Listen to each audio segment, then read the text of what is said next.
Boa noite, galera. Vamos para mais uma aula de Química e nesse quarto bimestre nós vamos falar sobre dois tipos, tá? De reações químicas. Uma que é a eletroquímica e outra que é as nucleares, tá? Nessa primeira parte nós estaremos falando sobre a eletroquímica e na aula passada eu deixei um vídeo para vocês que falava sobre as pilhas e baterias. Por que é importante conhecer o material, né, e entender seus processos de transformações? Porque um dos maiores benefícios que nós tivemos, né, um dos maiores avanços das nossas tecnologias está relacionado com a eletroquímica, que nada mais é, né, preparar materiais que realizam algumas reações químicas para fornecer energia.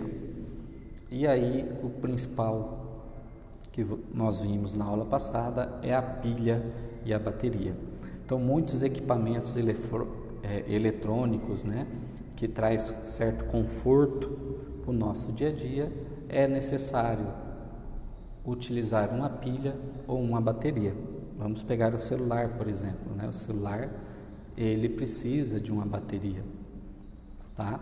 E essa bateria do celular cada vez mais ela envolve um tipo de tecnologia.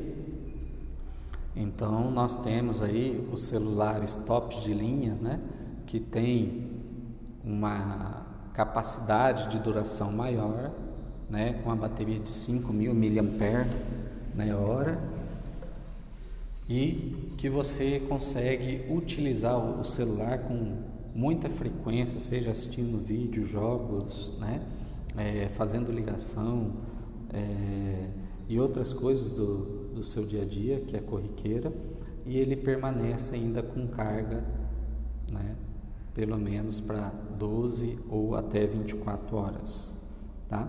Coisa que inicialmente as baterias dos celulares não eram projetadas para isso, tá? Então os primeiros celulares, a bateria durava muito tempo, mas porque o celular só fazia jogo. A partir do momento que o celular virou um mini computador, né, onde você faz jogos, você assiste vídeo, onde você produz vídeo, onde você realiza atividades virtuais, onde você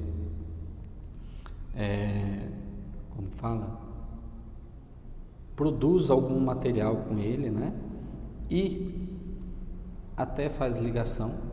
Então a necessidade de ter uma bateria melhor foi essencial, tá? Então nós temos, e na aula passada nós falamos dessas pilhas e baterias, e o ponto principal foi aonde que a gente vai descartar a pilha e a bateria e como armazená-la. Eu posso descartar em qualquer lugar? Não, né? Material que são feito a composição das pilhas e das baterias muitas vezes são materiais tóxicos e prejudicial à saúde, podendo vir a causar vários tipos de doença, sendo a principal o câncer. Então nós não podemos estar jogando uma pilha no lixo comum, tá? E nem descartando uma bateria de carro, caminhão ou de celular em um lixo comum. Eu preciso destiná-los de forma correta, tá bom? Bom, mas o que vem a ser essa eletroquímica? A eletroquímica é uma reação química que envolve transferência de elétrons, tá? Transferência de elétrons, isso é eletroquímica. Transferência de elétrons.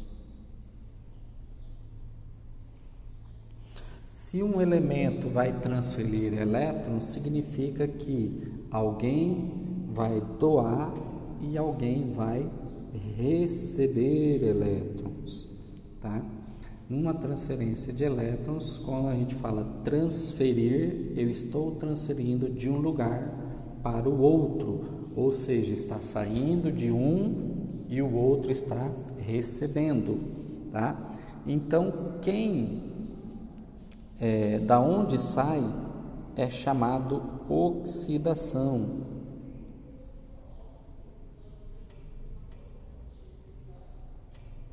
Então, na oxidação ocorre a perca de elétrons. Simbolizar elétrons dessa forma, tá? Então, num processo de transferência de elétrons ocorre a oxidação. Na oxidação é onde perde elétrons. E o outro processo é a redução. Tá? Na redução é onde ganha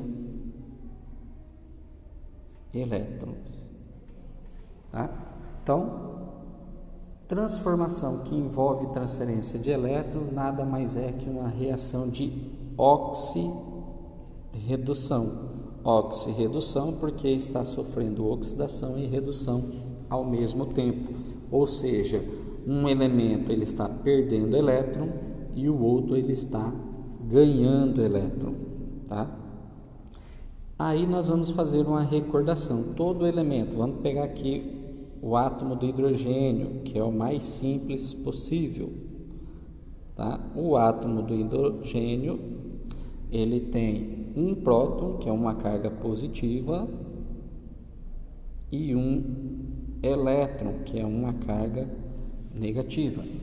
Todo átomo no seu estado natural, ele é neutro, porque essa carga positiva, ela neutraliza essa carga negativa. Então, se o átomo de hidrogênio ele tem uma carga positiva e uma carga negativa, então se eu somar mais um menos um, zero. Então, ele não tem carga, ele é neutro. Então, no estado natural, os elementos eles são neutros porque a sua carga positiva neutraliza a sua carga negativa. Lembrando que a carga positiva está no núcleo e a carga negativa ela está na eletrosfera, tá? Bom,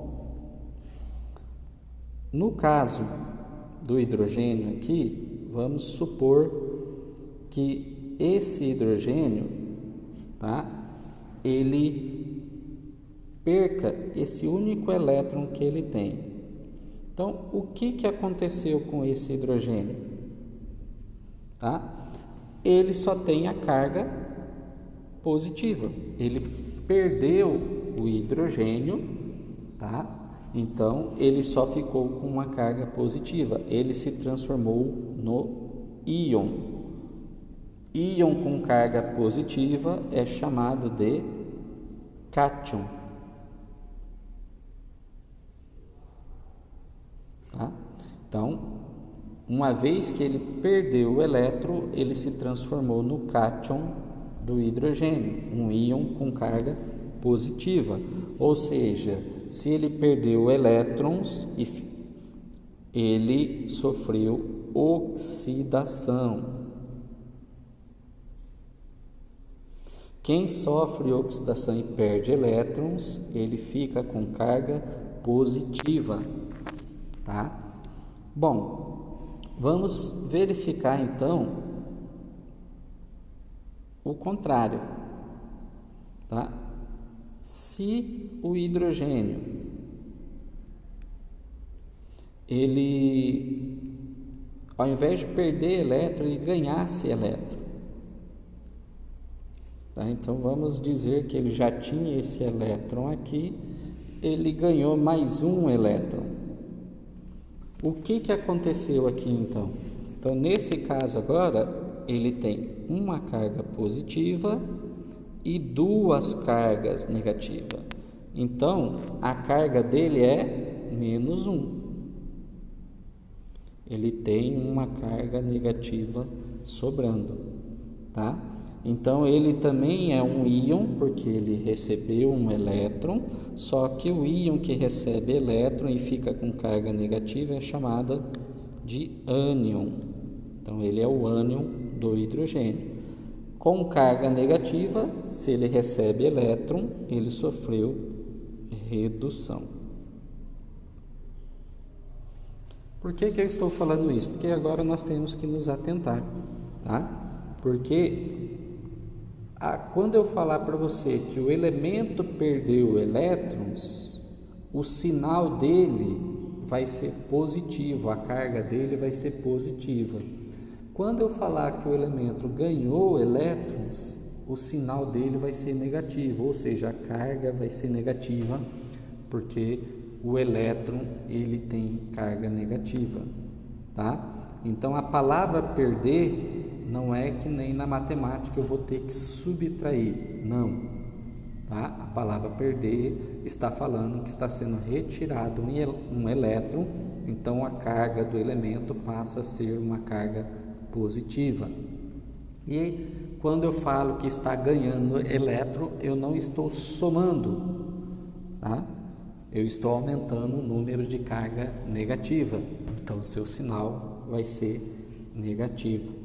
Então nós temos que tomar cuidado, tá?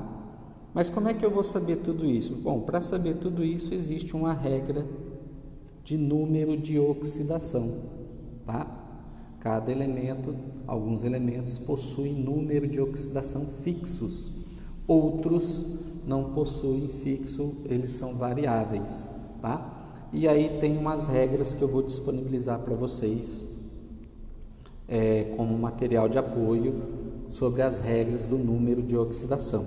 Então, por exemplo, eu vou pegar aqui, ó, a molécula NO2, e a molécula NO3, tá? Qual que é o número de oxidação do nitrogênio? Bom, pela regra, tá? O oxigênio, ele tem número de oxidação -2. A única exceção é quando ele é um peróxido. O peróxido são oxigênios ligados, tá? A elementos da família 1A ou 2A da tabela periódica. Então, se ele for um peróxido, ao invés do número de oxidação ser -2, ele será -1, tá? Mas como o nitrogênio ele não é da família 1A, então ele é -2. Bom, o que acontece aqui? Eu tenho 2 oxigênios, né? Cada oxigênio tem uma carga -2. Se eu fosse desenhar a molécula, na realidade eu teria isso aqui, NO2. Então esse tem -2, esse tem -2, tá? Bom, como nós vimos ali que todo átomo no estado natural ele é neutro, porque a carga positiva neutraliza a carga negativa, então a regra nos diz o seguinte, que a soma dessas cargas aqui, tá? A soma dessas cargas aqui, ela tem que dar 0, ela tem que ser nula, porque um átomo, né, tende a se neutralizar, ele tende a ficar neutro, estável, tá? Então, se eu olhar aqui para o desenho, eu tenho 2 cargas negativas, 2 cargas negativas, uma aqui nesse oxigênio e mais 2 cargas negativas no oxigênio de baixo, ou seja, o total de carga negativa aqui é -4, né? 2 desse oxigênio e 2 desse oxigênio. Então, para dar 0, o número de oxidação do nitrogênio tem que ser +4. +4 menos 4, 0, tá? Então, alguns elementos têm número de oxidação fixo, que é o caso do oxigênio, e outros vai ter número de oxidação variável, que é o caso do nitrogênio, tá? Então, vamos no outro exemplo aqui, ó, o NO3. O NO3, se a gente fosse olhar,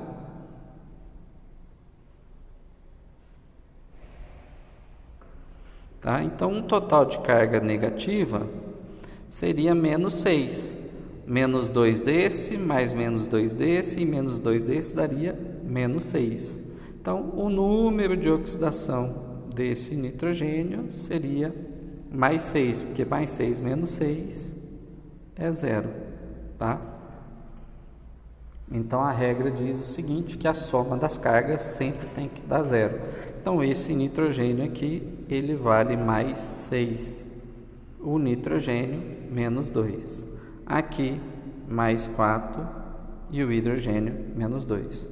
Bom, eu vou ter que ficar fazendo esses desenhos aqui para saber? Não. Ó, uma vez que eu sei, né, a regra, lembrando que a regra eu vou disponibilizar para vocês, tá? Então eu tenho aqui o NO2, então oxigênio menos 2, o que que eu faço? São 2 oxigênios, ó, daqui para cá eu multiplico, 2 vezes 2, 4, sinal é negativo, menos 4. Eu sei que a soma das cargas tem que dar zero, né? Então aqui tem que ser mais 4 para dar menos 4, zero. No caso do NO3, a mesma coisa, tá? Ó, tem 3, passo multiplicando, 3 vezes 2, 6. São 6 negativos, tá? Então, para dar zero, eu sei que tem que ser 6 positivos. 6 menos 6, 0, tá? A única coisa que eu preciso saber são os números de oxidações desses elementos que são fixos, tá bom? Bom, e numa equação química, como é que eu vou saber quem está oxidando, quem está reduzindo? Então vamos pegar um exemplo aqui.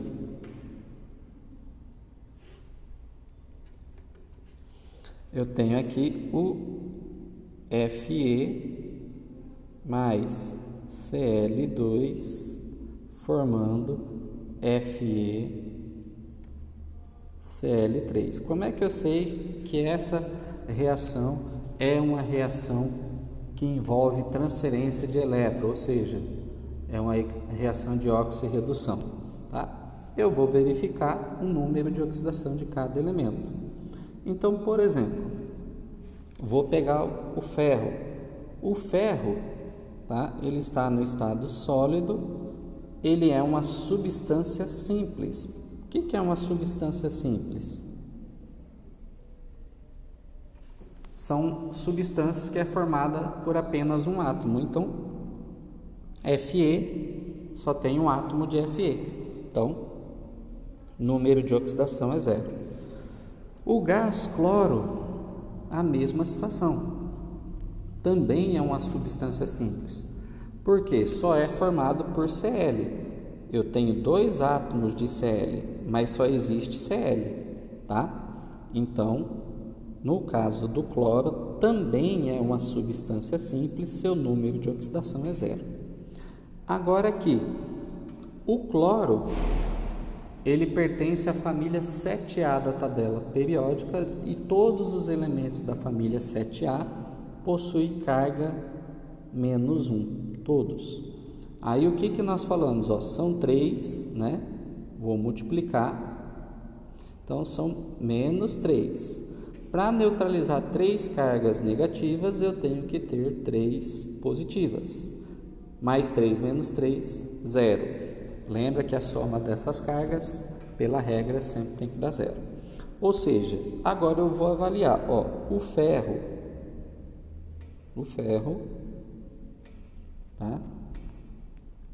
Ele estava no estado neutro. Lembra que neutro é quando não tem carga, tá? E agora ele tem 3 cargas positivas. O que aconteceu com o ferro? Lembra que eu falei, o sinal positivo não quer dizer que ganha, não quer dizer soma. O sinal positivo quer dizer a carga. Se ele está com carga positiva é porque ele perdeu o elétron. Então o ferro perdeu 3 elétrons, tá? E o cloro? Vamos pegar o cloro agora. O cloro, ele estava no estado neutro e ficou com 3 cargas negativas, ou seja, a carga negativa não é subtrair, a carga negativa é o elétron que está chegando, o elétron é carga negativa, tá? Então o cloro aqui recebeu um elétron. Tá? Ah, professor, mas é 3, porque são 3 cloros, né? São 3 átomos de cloro. Cada átomo recebeu uma carga negativa, tá? Então, quem sofreu oxidação e quem sofreu redução? O ferro, tá? Neste caso, o ferro, ele oxidou, o ferro oxidou.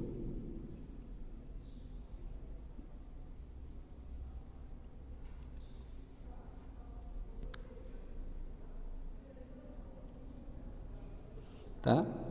E o nosso cloro, ele reduziu, o cloro reduziu. O ferro oxidou, porque quem oxida é quem perde elétron, e o cloro reduziu, sofreu redução, porque quem reduziu recebe elétron, tá? E é isso, pessoal. Qualquer dúvida, me procure no plantão na escola, pode ir, tá? De segunda a sexta eu estou toda manhã na escola e de segunda a quinta toda a parte da tarde na escola, tá? Semana que vem nós teremos o simulado e vai ser em cima desse vídeo aqui, tá? E da aula passada. Lembrando que eu vou disponibilizar para vocês essas regras de oxidação, tá bem? Bom estudo a todos, qualquer dúvida estou à disposição, tá? Um grande abraço e até a próxima aula.